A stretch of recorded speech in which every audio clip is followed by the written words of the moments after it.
There is a $1 liquid that converts active rust into an armored compound at the molecular level. It works on contact, no welder, no shop, no lift.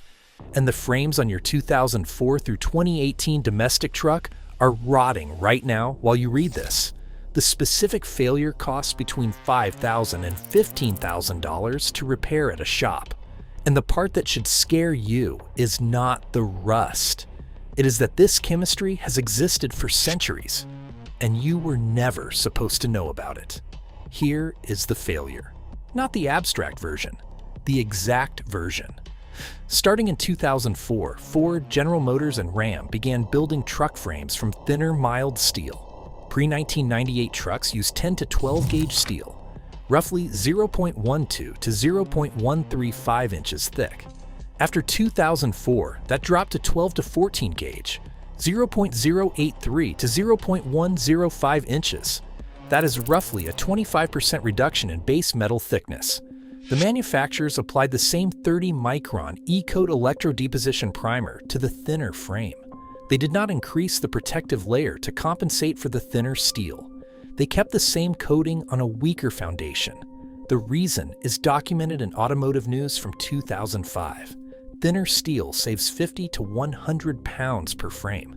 That translates to 1 to 2 miles per gallon improvement in fuel economy testing under the CAFE standards.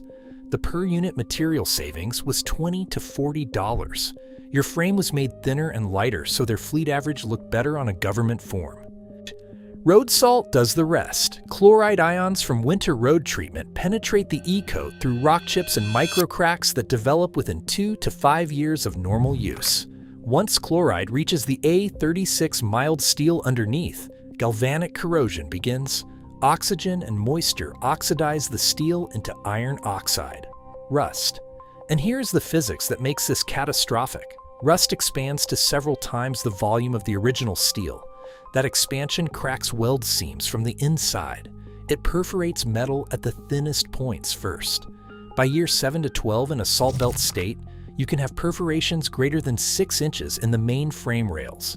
Suspension mounts begin to pull away from the frame. Tow hitches detach under load.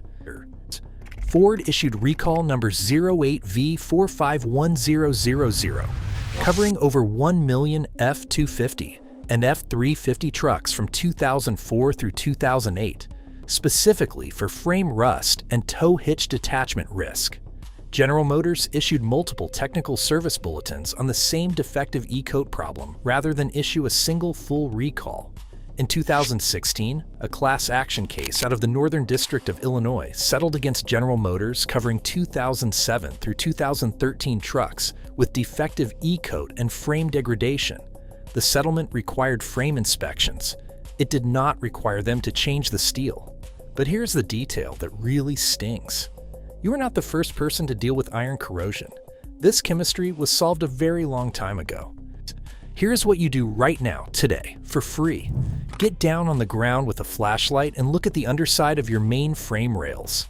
The 2 long steel beams running front to back under your truck. Look specifically at the rear section behind the rear axle and at any weld seam or crossmember junction. If you see orange or brown surface rust with flaking, you are at the early cosmetic stage. Treatable. If you see active pitting, small craters in the metal surface, that is stage 2. If you see daylight through the frame, or the metal flakes away when you press it with a screwdriver, you are past the treatment window. The repair threshold that mechanics use is this. If rust perforations exceed 20% of the rail length, the structural integrity is compromised and the frame needs section welding or full replacement. Full frame replacement at a shop runs $5,000 to $15,000 in labor and parts alone. A partial section weld runs $2,000 to $5,000. You need to know which category you are in before you spend a single dollar on anything else. Now go to nhtsa.gov/recalls. Enter your VIN. If your truck has an open recall for frame rust, specifically recall 08V451000 for Ford F-250 and F-350 owners. Your manufacturer owes you an inspection and remediation at no cost. 30 seconds. Do it now. Now that you know what you are looking at, let me explain the chemistry that fixes it. because what happens next is the part that mechanics find genuinely useful. Tannic acid is the active compound in oak bark and black tea. Now when it contacts iron oxide, rust, it doesn't coat over the rust, it reacts with the rust chemically. Tannic acid plus iron oxide produces ferric tannate. That is a dark bluish-black insoluble compound that bonds to the steel surface at the molecular level. It is not a layer sitting on top of the rust waiting to peel. It is a conversion. The rust itself becomes the protective layer. That compound is water-resistant. It stops the oxidation reaction because there is no longer a reactive iron oxide surface exposed to oxygen and moisture. The converted surface is also paintable. You can top coat it with a sealer for additional protection. KBS Coating sells a commercial product called KBS Rust Converter built on this exact chemistry. It runs approximately $20 to $50 per can depending on size. You apply it directly to the rusted surface. Conversion is visible.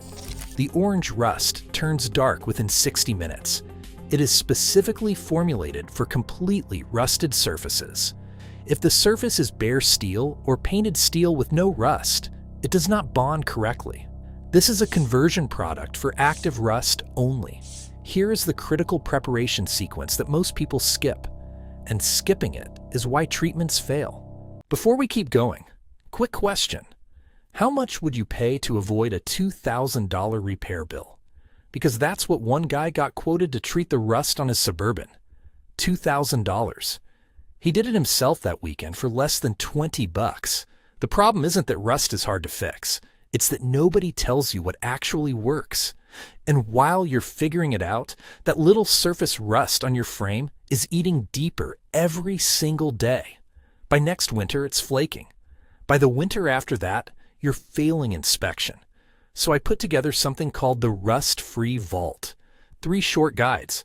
What kind of rust you have, what to buy, how to treat it step by step, and how to make sure it never comes back. Scan the QR code on screen or click the link in the description and comments. Step 1.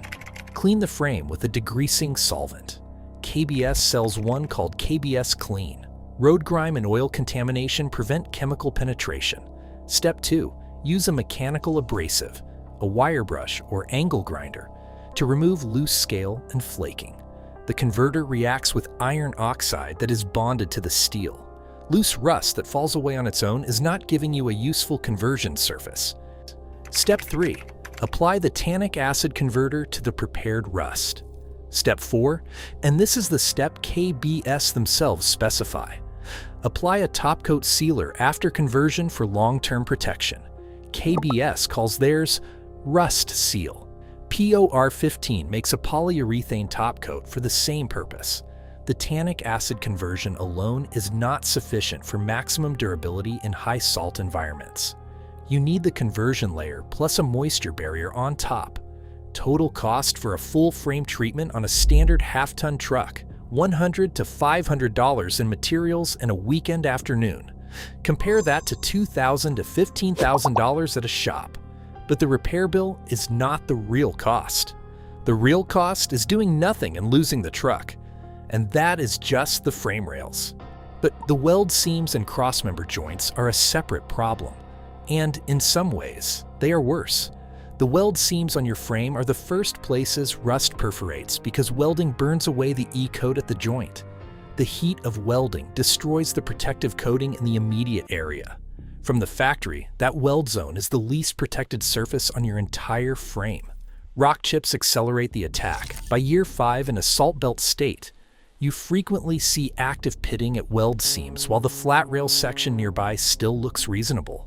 The specific check here is this. Run your finger along any visible weld seam on the underside of the frame. If the metal edge feels sharp and flaky, rust is actively undercutting the weld. If the seam has a soft, powdery texture, you have active surface corrosion. The tannic acid converter penetrates into those seam gaps better than a brush-on coating because the liquid wicks into tight spaces by capillary action. A thin application with a spray can reaches geometry that a brush misses. Now, here is the one that should keep you up at night. Suspension mount points. Your control arm mounts, your leaf spring perches, and your sway bar brackets are welded to the frame. Those welds carry dynamic load. Every bump, every turn, every toe event puts stress on those joints. When the frame steel thins to near perforation around a suspension mount, the mount does not stay stationary. It begins to flex. You feel it as a soft, vague handling response. Then a creak under load.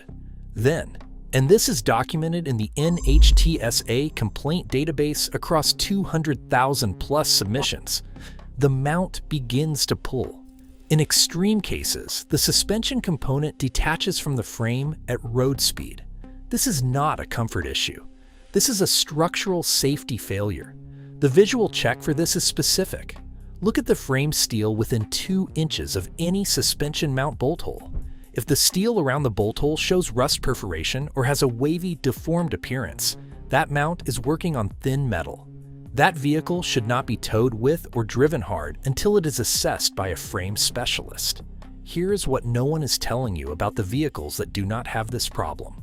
The 2007 through 2021 Toyota Tundra with the 4.7 or 5.7 liter 2 UZFE or 3 URFE V8 uses improved corrosion protection on the frame. The 4.7 liter 2 UZFE uses a cast iron block with aluminum heads. The 5.7 liter 3 URFE uses an aluminum block with aluminum heads. Both are proven architecture with no cylinder deactivation and no turbocharger complexity. Parts are at every auto parts store in the country. That said, some early second-generation Tundras from 2007 and 2008 did experience frame corrosion issues that Toyota addressed through extended warranty programs and later through a class action settlement. So inspect any used example the same way you would a domestic truck. Inspect the frame the same way described earlier. Light, screwdriver test, weld seam check. Even on a well-protected frame, look for mechanical damage where any coating was scraped away by road debris. And those bare spots are your vulnerability. If you find them, treat them with the tannic acid converter plus a zinc-rich primer to restore the sacrificial coating. The zinc primer is available at any hardware store for $12. Cost comparison. A used 2012 Tundra in reasonable condition in a salt belt state runs $12,000 to $18,000 cash. A new domestic half-ton runs $50,000 to $85,000 financed over 84 months. The Tundra will be worth $10,000 in 5 years. The new domestic truck will be worth $40,000, and you may still owe $50,000. And you will still have a mild steel frame that begins its corrosion clock on day 1. Every recall number, every class action case citation, every product specification, and every frame inspection checklist referenced in this video is compiled in the full field reference linked in the description. It covers every major domestic and import truck from 2004 through 2025 with specific failure timelines by state and climate zone. Stop buying frames that are engineered to fail on a 12-year replacement cycle. Start treating the frame you have, or buying the frame that was built to last. The chemistry that stops rust is $1 per square foot and available at any auto parts store. The truck that was built right costs less than 1 year of payments on the truck that was not. Find the rust now. Treat it while it is still surface deep. Because the only thing more expensive than a can of tannic acid converter is finding out what 20% frame perforation costs at a shop.